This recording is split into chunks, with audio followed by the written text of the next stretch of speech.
Hey guys, and welcome to a brand new episode of Staying Sweet, the podcast. I don't think I really even have to introduce you properly, but my guest today is none other than Charlotte Emily Bryce.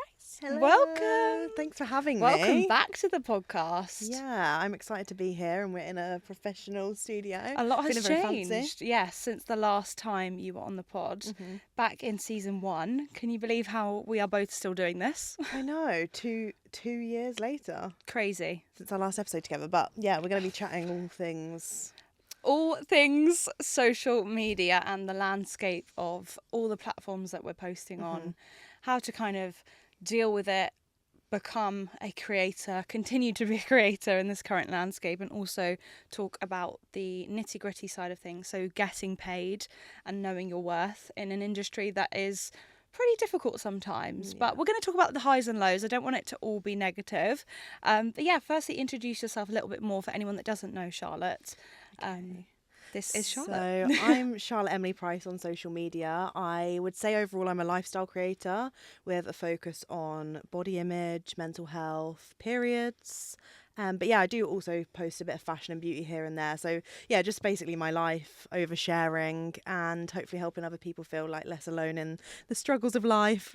Do you feel like it's really evolved recently, or was there a particular like turning point with your content? Because I feel like when you first start out, you just are either a fashion and lifestyle creator, and then you slowly become who you're supposed to be. Like you almost like evolve into your own identity online. I feel like because both of us have been doing it for so long, the start of the industry for me was Zoella, Tanya Burr, that era of YouTube. So they were only really posting about beauty and fashion. So I was like, I love beauty and fashion as well. I want to post about that. And I didn't really think, because I was so young, to talk about other things that were important to me in life. I felt like, not that I wanted to copy, but I was just also intrigued in that sort of aspect of life. And then as I went into uni, I was like, I kind of want to post about like student life and budgeting and hacks and things that would help other people and just showcase like a really normal girl living their life. Because even though I loved Zoe and Tanya, as they grew, obviously their lifestyle was very different to mine. And I just wanted to sort of show me being real. And then I guess the mental health body image side kind of came during lockdown when everyone was struggling a little bit more and I was struggling, and I was like, why is no one talking about this? It's kind of strange. So yeah, I feel like with social media in particular as well, there's like these ebbs and flows of not necessarily like different trending topics, but I feel like we uncover parts of our lives almost together. And I feel like when one creator's doing it, others feel a bit more like, okay, I can maybe share this as well. I can share my own experience. Would you say that you're part of that movement? I think so. I think other people have helped me maybe come out of my shell and then talk about maybe something that I haven't seen online because of that. So yeah, I feel like it is a movement that I'm part of and other creators inspire me to as well. And would you say it's easier to show up like that on Instagram or YouTube? Is there a kind of preferred platform for the more like real and honest content? I think YouTube is probably where I've been my realist, purely because you get to see a lot more of me. It's longer form content. I just chat random stuff on there all the time, like weird thoughts. Like the other day I was talking about how it's so weird that we have created umbrellas and hoods and like no other animals do that. That's obviously so true. They go for shelter and stuff, but I'm like, is it really embarrassing that we've like trying to hide from the rain? Yeah, that's so quite true. Or we haven't really adapted to be able to cope with the rain. But like all we do is moan about it in England. Do you know what I mean? Whereas like on Instagram it's a little bit more curated. I I'm quite real, I think, on there and have been in the most recent years, but it's still a little bit more polished than I'd say I show up on YouTube. And you also have your podcast as well. Tell me a bit more about that and kind of how that has grown over the past few years, because we both sort of started around the same time, and it's just really nice to see how you've nurtured that longer form content as well, because I feel like podcasts, although they are very popular, not many creators decide to tap into them because it's quite a lot of work. Yeah, isn't definitely. it? Yeah, definitely time consuming, but I know that we both absolutely love this new, I guess it's not social media, or is it social media in a way? I guess it's almost like another channel form. of longer form content. Yeah, and I know we both like love YouTube, and I think that's why we've both loved the podcasting space, because it's like an extension of that. And I think my YouTube is very much focused on me and my life, and I wanted to focus on other people's lives.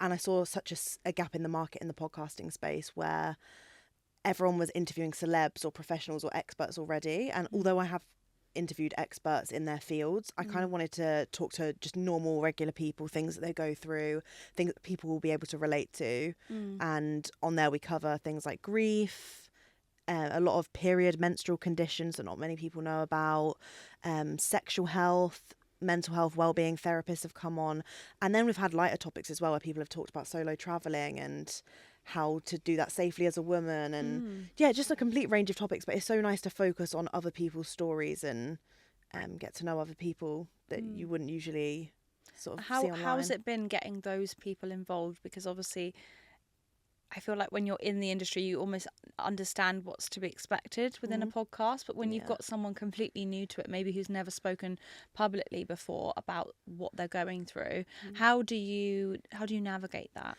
Yeah, I do think it's quite hard, because I guess we're used to being like thrown into spaces where there's like lights and cameras, and even now I sometimes get a bit like, oh god, we're filming in a studio space. It's happening, today. guys. It's happening. So I usually get them to either voice note me. Saying like maybe topics that they'd want to talk about, and then if it's like a grief specific episode, I usually let people come to me. That's something that doesn't run very regularly on my podcast, but every few Thursdays or something someone will come on and talk about grief, but I never like approaching people for that, because I feel like it's the time is theirs when they want to talk about really deep topics. But yeah, I'd say a lot of planning goes into it, and sort of letting people know what to expect and how it sort of runs, I feel like helps the process. And you also share sort of question boxes regularly on your Instagram stories as well. Does that feel like the same level of engagement? Do you have a lot of conversations in the DMs with people kind of talking through their experiences? Because obviously you have shared a very like raw and real range of experiences, things that you're going through in your life. Does that feel like an open space in that question box? Yeah, is this for the podcast specifically? For the podcast, but also for your Instagram, when you kind of get people's input, particularly your audience. How have you found that, sort of developing that? Yeah, I think that's where I get to know my audience and build that on that community that I already have. And I think that's when I realised that this is why I love Instagram so much, because I've had so many amazing conversations with people, really respectfully as well, like even if people aren't agreeing necessarily, but like hearing other people's insights and being like, oh, I didn't think of it that way, you know. And yeah, hearing other people's stories, learning about things that I never knew existed, and then being able to research them and hopefully bring on a podcast guest as well. And specifically for the podcast, asking questions that are going to get people involved in the episodes and going to get them listening and learning more about them. Especially I've got like a nutritionist who I'm supposed to be recording with soon. I thought that's such an interesting person that I've never had a conversation with, that I would love to talk about and debunk some myths or questions that people are interested in, especially because she focuses on period health and stuff. So yeah, I find that's probably the best way engaging with my audience, and I love that. And what do you think about the current landscape of social media at the moment? Do you think it is easy to do what you're doing, or does it feel like there are some sort of barriers to entry with certain platforms or audiences, or how has it felt? Yeah, I think recently it's a bit more of a struggle in terms of growing community, I'd say, specifically because Instagram is trying to replicate TikTok too much, in my opinion, and the algorithm has just completely changed into something so unfamiliar to me. So I feel like I'm still navigating it, if I'm honest, and trying to work out like what to do and how I can adapt my content to reach the people that need to see what I'm posting. How about you? I definitely agree. I feel like some days I could be almost like my most exciting days. I want to be posting more stories, and those are the days where my stories seem to tank in comparison to really like what I would say like my sort of filler stories that might perform better. And I always wonder why that is, because it's not necessarily what people want to see, but it's just sort of filling the gaps. But I definitely think it's harder to navigate Instagram at the moment, and I just don't know, like I almost want to post certain things, but I don't know how to post them because they do so terribly. Like carousel posts, absolutely love them. They're not really performing as well as they did before.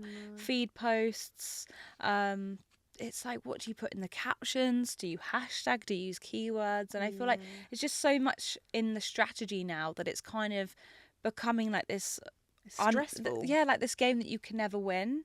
And there are obviously creators that are growing and they have amazing content, but it's almost like you're being penalised for being on the platform for longer. Yeah. Like the long-standing creators are the ones really suffering. Yeah, because I've heard a lot of insights about how new accounts perform better because that's what Instagram or TikTok push or whatever. And I'm like, why is that the case? Like, obviously, I know they push the initial videos or photos because you're a new account and they want you to stay on the platform because your notifications are going to be coming through. But to me, the longer creators should be also receiving that sort of treatment because of the dedication, I guess, to them platform. So yeah, I'm very confused by it, and I think you get a lot of people claiming to be social media experts and they're all telling you different things and you're like, which one do I listen to? They are, particularly on TikTok. And like sometimes when I watch it, I think, oh, this is something new. I kind of semi-take notes. But then half of the time I just think, how do you know? Yeah. Or they say something like, I spoke to the something at Instagram. And you think, have you? Where's the backing for this? Yeah. I feel like you're right. A lot of things like that are almost making it a murkier experience, making it more difficult to navigate, like the do's and don'ts. And it's such a shame that it is at that stage where there are do's and don'ts when creators are supposed to be creative. So how do you feel in that regard? Do you feel like there's ever that resistance or lack of inspiration because things aren't performing well and you can't really be yourself? Yeah, definitely. Because you put your heart and soul into what you do, right? And especially if I've been really vulnerable in a post and it's just not reaching my audience, I'm like, oh, what is the point? Because I'm spending all this time and energy into this. Maybe I should be putting it into another platform or finding something to create a passive income. You know, like you're trying to think of all these other ideas because this one thing is going wrong. And sometimes I'm like, oh, am I just being silly? Is it just one post? But sometimes it's really, you're almost like challenging. teasing it out of people to like even just look at what you're creating. I mean, even now I'm not really a scroller. I love to watch stories. I watch everyone's Instagram stories. I love to do that.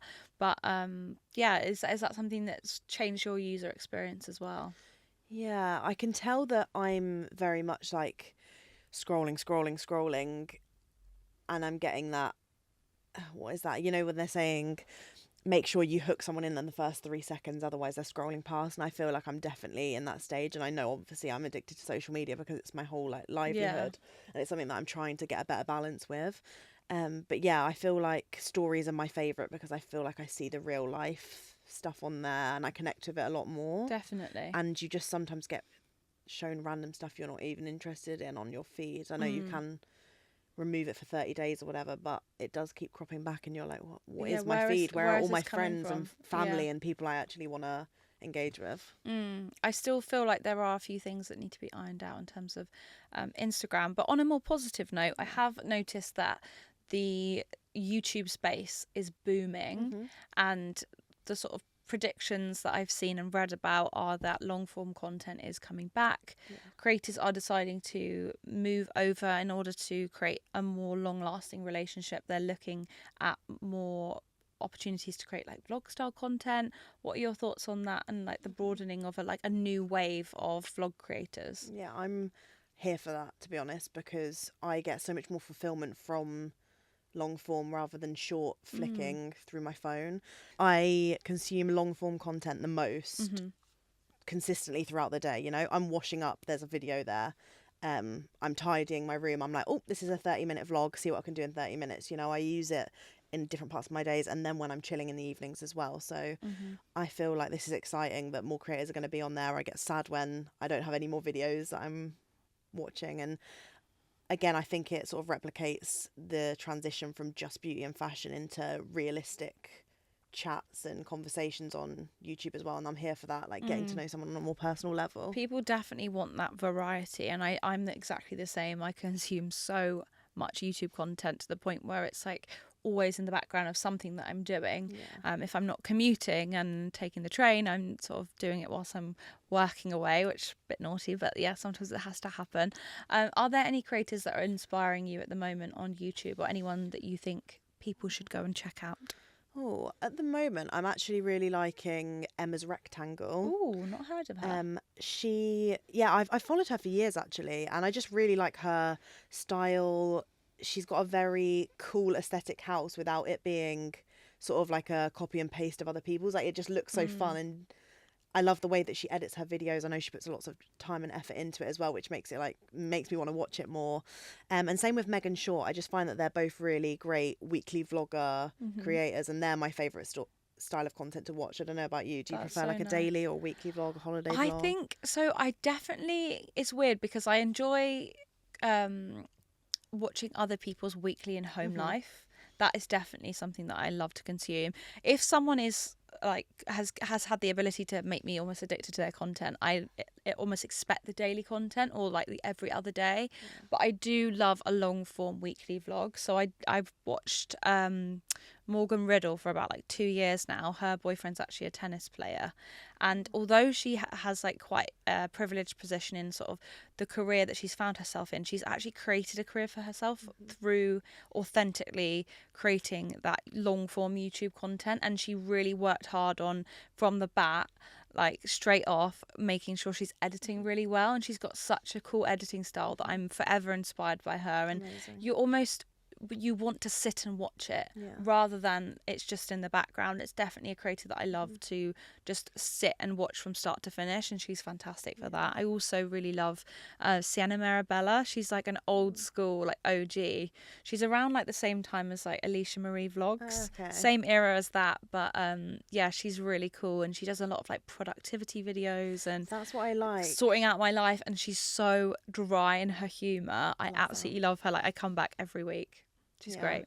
Yeah, going back to those who I shouted out as well, I feel like they share their like inner thoughts, and but they're also really motivational as well without being too toxic. I think that's what I like. It's not toxic productivity. It's like their content is inspiring because they're doing so much in their day, but also sharing when they have bad days and stuff. Like, it's a nice balance, and it makes you feel connected because it's like something you can fully relate to. Definitely. Like, Sienna has this thing where she'll like spiral, and then she's like, right, I've had enough of that. Time to sort my life out. I'm like, girl, same. Should we work together? Should we do this and whistle while we work? And I really like that style of content, and I hope more creators sort of emerge from that. How would you say it's been, to going on more to the topic of finances, to nurture those longer form platforms financially? Do you find that it's easier to get things like brand deals, sponsorships, paid sort of work, or is that landscape changing as well? Yeah, I'm hoping so, because back in the day when YouTube was the most popular platform, I would get a lot of my paid work on there, and then I don't really get many paid opportunities on YouTube, and it is one of my smaller platforms, so that kind of makes sense anyway.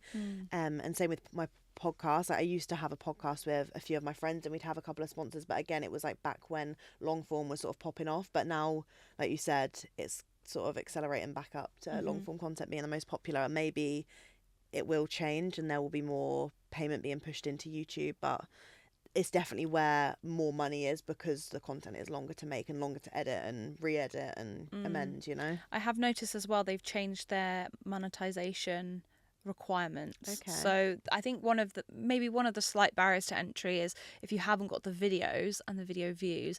I think you need like 3 million shorts views to monetize, which is mental when you actually think about how much that is. That's like going viral on TikTok. It's the same level of growth. So that, what would you say to someone maybe deciding that they want to create longer form content on a platform such as YouTube? Should they be really niche? Should they just be themselves? Should they vlog? Should they incorporate a mix of content?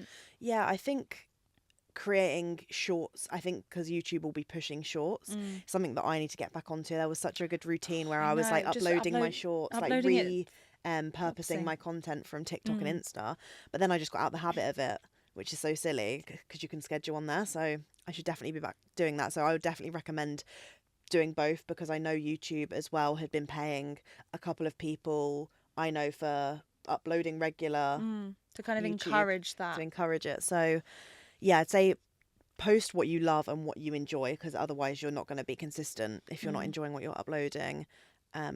So yeah, whether that is vlog content and you want to be a bit more relatable and chat about your daily life, or if there's something a bit more niche and you want to do baking or DIY stuff, I think just something that you really enjoy, but maybe even cut snippets from the longer form into the shorts, but be doing both. That's what I would say. Definitely. I think that we are in this sort of age where cross promotion is the key to growth. In sort of the strategy that I'm trying to implement is quite funny because we're going to be working after this, and I feel like we've kind of sparked some inspiration, haven't we, for like what's to come sort of next. But what would you say somebody should do to kind of make a game plan to start getting that paid work in, if maybe they do have a platform and it's slowly growing? Would you say to reach out to brands, or what kind of strategy would you put in place? Yeah, so I guess more so for like my platforms that I do get paid a bit more on, like Instagram and TikTok, I say don't feel afraid to reach out. Like I know there was like a scandal years ago when someone had asked for a free hotel stay, but they were doing work and content in return for it, and I don't think that that's a nasty ask, thing, is it? Like it's just you're working for some compensation in some way, whether that is for money or for a stay or any sort of gifting. So yeah, I'd say make sure you're organically using the companies and brands or services that you want to work with. Use that, talk about it organically on your stories, on your feed or whatever, and then share that with the brand and be like, I'm already talking about your stuff because I love it so much, or I feel like my audience will really benefit from a discount code and us working together. And I think that's probably the best way to go about it, is if you're already posting that stuff and being able to use that as evidence and showing that you're already passionate about the brand, rather than just being like, hey, I want to work with you, to every single person that just isn't a seamless fit with you. And would you say that each month is sort of consistent for that with in terms of like reaching out to brands? Because I feel like particularly with sort of external people, maybe not in the industry, them kind of understanding what it is we do, it's almost like fingers in lots of pies, and the admin side of being a creator is very different to, I kind of think, is what is expected.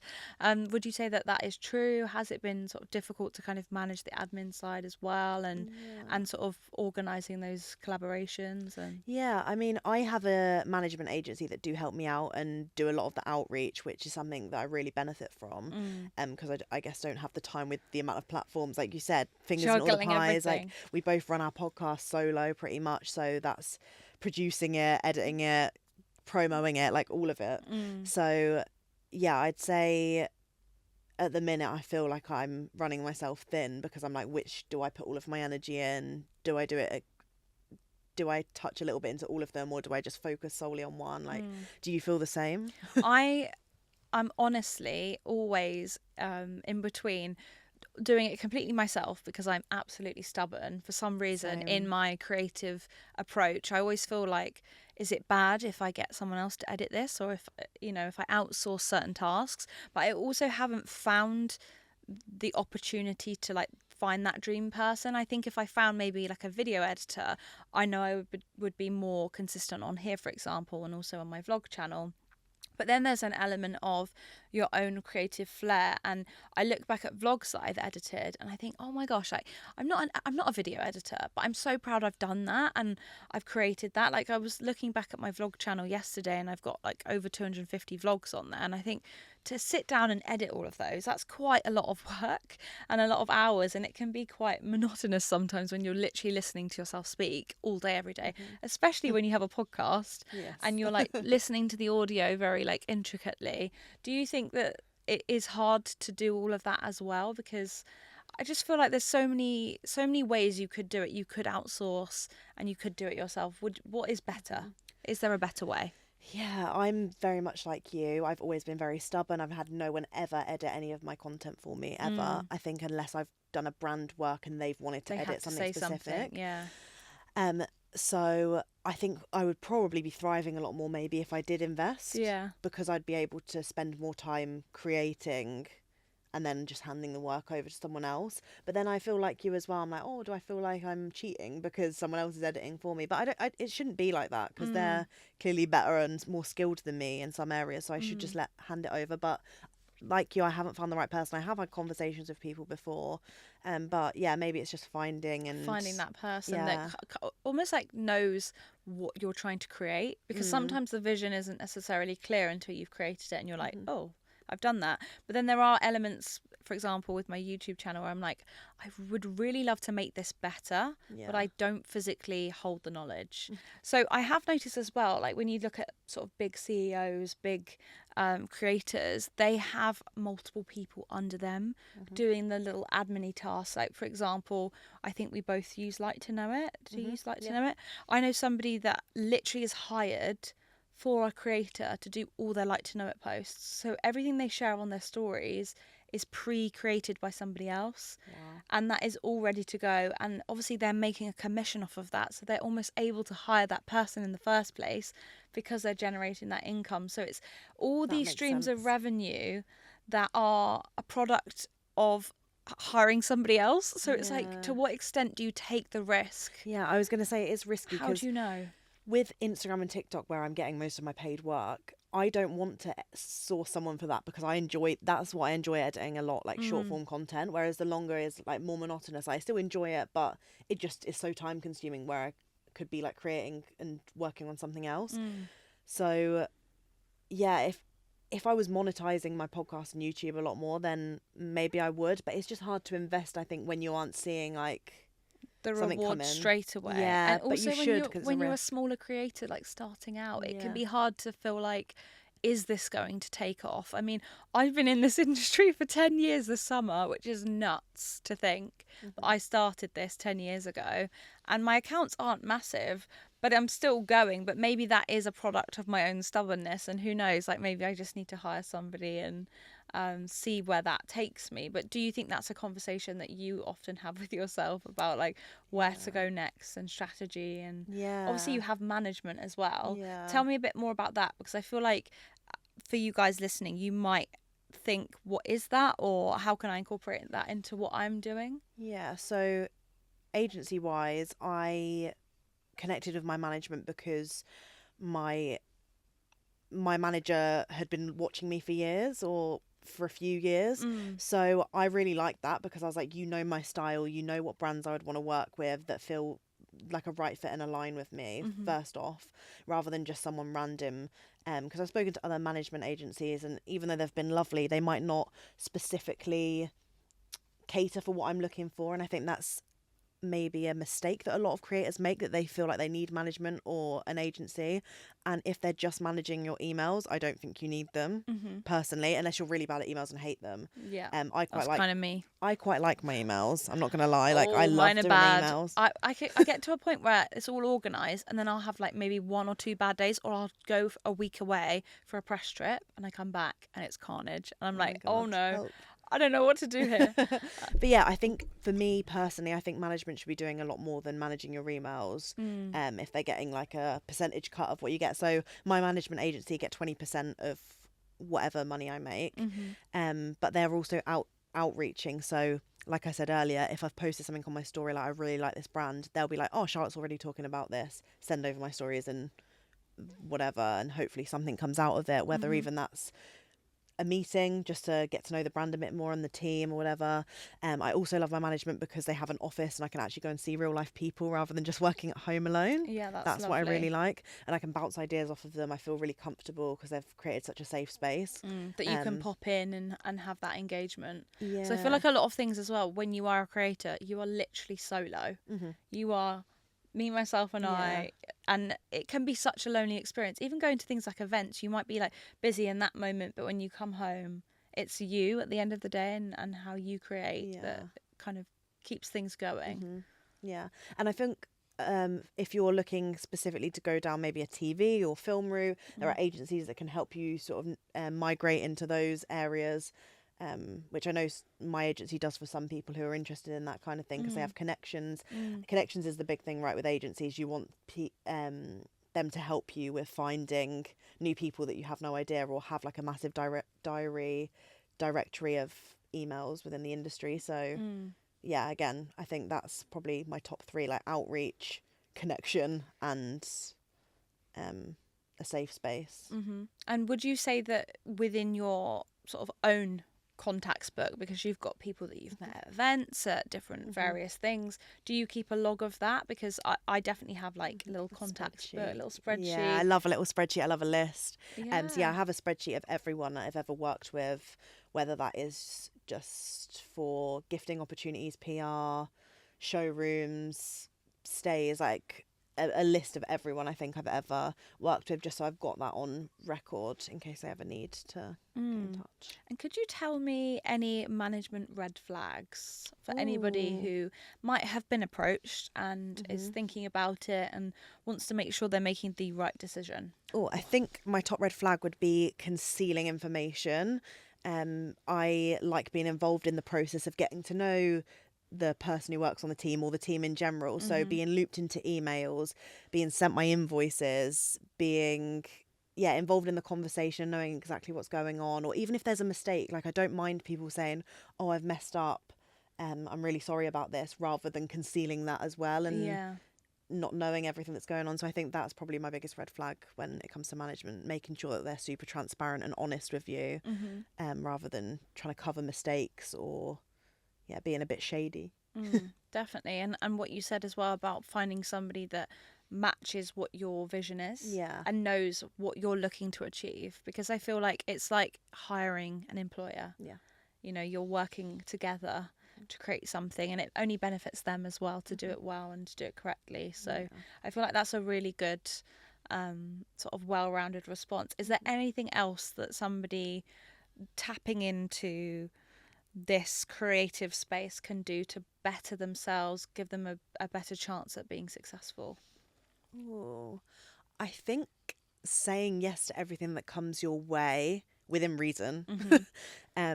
So saying yes to going to events, for example, like event spaces, even if it's something small, because then you can connect with people who are like-minded. I know when I first started out, I was at school and no one really was doing anything like this when I was like blogging and stuff, and then going into YouTube at uni, no one was really doing it. So the only way I could find like-minded people and friends that also did it were through going to events and going to showrooms and even meeting the people who are running it as well, for future opportunities. So I'd say, saying yes to everything, jumping on calls and meetings, even though it seemed scary at first, because sometimes I would put that off right at the beginning, but that could have got me further earlier on. So maybe saying yes. Is that a cop-out answer? No, that's a very good answer. I feel like things are ringing in my head of way back when I first started out, and brands that I was working with that I didn't really realise how major that could have been. Like I remember getting invited to a YouTube Google event when I was at uni, and I don't think I tapped into really what that was. I just kind of went and was like, oh, this is great, and thought and did as much as I could in the moment, but I don't think you realise like how much that could have changed things. And I had like maybe 1 or 2 vlogs on there, but not enough to substantiate a channel. And I think had I stuck it out in 2015, 2014, things would have been very different potentially, but you can't kick yourself with those things. So I think for both of us, we'd probably say start, don't wait and a second longer, because you'll always feel like, oh, I could have done this sooner, I could have made the change now. And I mean, we've been doing it for 10 years, like you said, and I still wish I done it sooner. Exactly. I'm like, oh my goodness, I haven't been doing this long enough. Oh wait, we have been here in this game for a while. But no, it's been really lovely to have you on the podcast. Thank you to for talk having about me. this, and always good to kind of open up the topic. And I will make sure to link all of Charlotte's socials, from the podcast to her Instagram and YouTube channels, so you can check her out. Thank you so much, guys, for tuning in and listening, and I will be back very soon for a new episode. Stay sweet. Bye. Bye.